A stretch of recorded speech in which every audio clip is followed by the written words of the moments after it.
Hey guys, it's been a while. It's me, Cortona Taco, back from the dead. I've been good, been busy, but I'm gonna be starting reviewing movies now. First, I'm gonna start with the DCEU movies, and why not start with the movie that started the cinematic universe to begin with, Man of Steel. Alright, so basically the basic story of Man of Steel is the one you know of an alien child known as Kal-El Tan, sent to Earth to live amongst humans. There he's adopted by the Kents, and he learns he has powers, and goes on a journey of self-discovery, but his peace is threatened when other survivors of his home planet invade, and now the hero in him must now emerge if he is to save the world from annihilation and become the symbol of hope for all mankind. Directed by Zack Snyder, this is, in my opinion, one of, if not the best, Superman movies of all time. Let's start with the pros and cons. First off, it's a fantastic story. We spend a good chunk of time on Krypton, where we do get a feel for how the world is, how it is, why it is, and why Kal-El is being sent away from this world.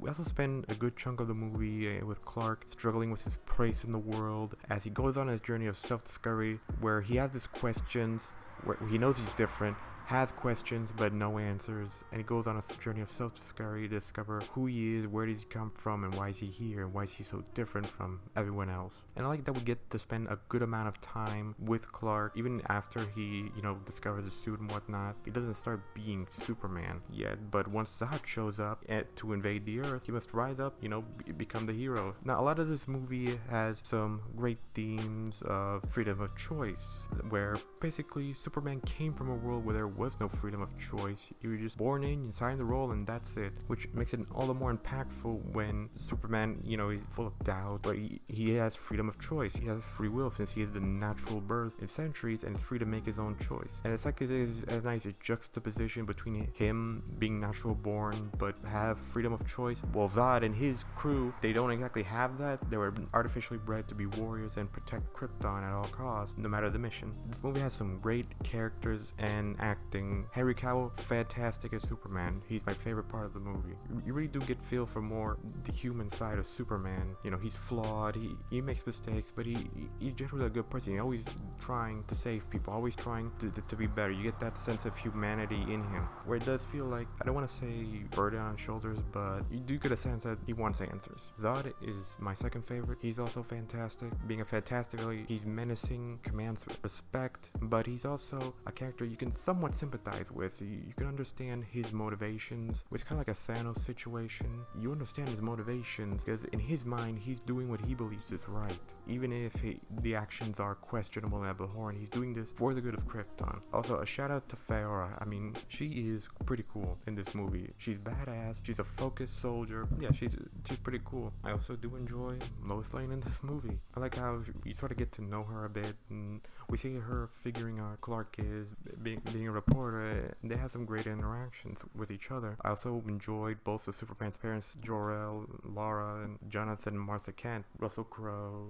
and the other actors. I can't remember the names right now. Well, either way, both of Superman's parents, Jor-El, Lara, John, and Martha, they were great. I enjoyed them as well. You really do get a sense of, they really do love Cal/Clark. They do help somewhat provide a moral compass for a kid who doesn't really know his place in the world. The action scenes of Superman have never looked this good as it did in Man of Steel. The action scenes are fantastic. CGI, the scale of the fights, the feel. You really do feel like Superman when he fights, he's like watching a god fight on screen. Like, especially when he fights the other Kryptonians and whatnot. I also give a shout out to the Krypton sequence. It really does lean into the heavy sci-fi aspect of it, which I did enjoy. But yeah, the fights just get better and better, especially with Superman, the World Legends in the final fight, Superman versus Zod. And I also want to say that Hans Zimmer's score was fantastic, absolutely fire. First Flight, the battle sequences in Smallville, and yeah, it's fantastic. What can I say? One of his best, if not his best. First Flight, I have it on my playlist when I work out, funnily enough. Now, a few cons I will say about the movie, like, they did like maybe minor nitpicks at best, because I really do enjoy this movie. Maybe see a little bit of more Zod and his crew interacting, and maybe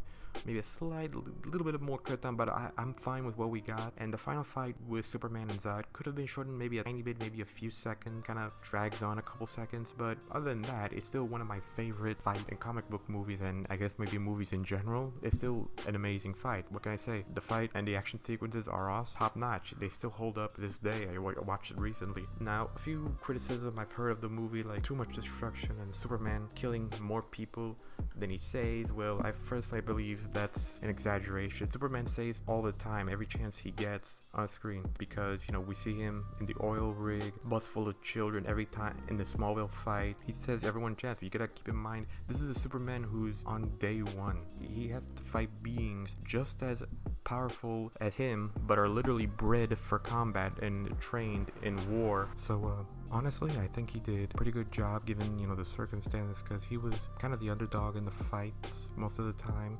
But you know, he struggled, but he earned his victory at the end. You know, another complaint I hear about is often the, I don't know, religious symbolism is well, for one thing, Superman being seen as a god or godlike being, you know, because of his powers or being morally correct isn't something new to the character. They've referenced this several times in the comics, you know, and, you know, if you don't like it in the comics there, that's okay, but it's something that's happened in the comics, you know, several times. It's not new to the character. It's like, I think his origin story of him being rocketed away from Krypton to Earth is, you can draw a parallel to Moses. I might be misremembering some facts about Moses, but you get the idea. Also, I would like to say that, you know, the Zod neck snap, you know, I really don't get the criticism for that one. I mean, he really begged Zod to stop. He wouldn't, you know, he was never gonna stop. Zod made that very clear, and Superman left with no other option, had to kill him. I mean, in Superman 2, he pretty much nonchalantly kills Zod and with a smile, so I don't see how